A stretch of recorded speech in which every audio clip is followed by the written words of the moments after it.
Legend of Hei. I hope I'm pronouncing that right. Um, yeah, I'm trying to really review some of these smaller movies that are coming out in theaters. Like I just did the new Red Sonja movie. I reviewed the original and I reviewed the new one. I did the same with I reviewed War and War Two. And now this one is getting a sequel. And I was debating whether to review it because I'm really struggling with doing some of these smaller reviews because if these movies are smaller, there is like a 50-50 chance will a theater get the movie, will it not? And luckily, one of my theaters in town is playing this. I wasn't really sure because this is a Chinese movie that is getting a sequel, but I didn't know anything about the first movie. Now watching this for the first time, it is a fun movie that is very Ghibli-esque.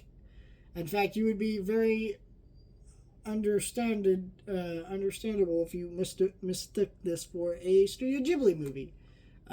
The animation and character designs are very similar.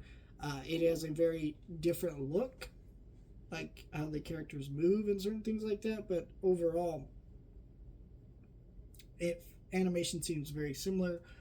Voice acting, presentation, and story. This is basically a Chinese take on Ghibli.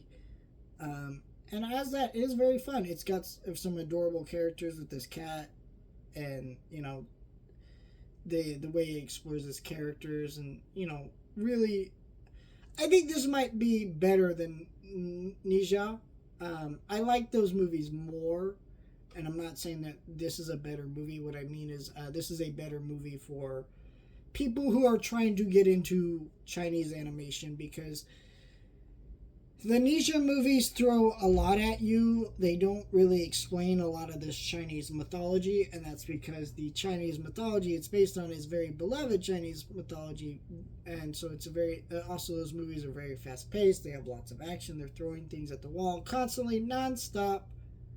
I absolutely love those movies, and I think that they work despite all that, but I can understand if that's too much for someone, and someone might want something that's a little more low key and calm and has a more relaxing tone that explores some of that stuff better.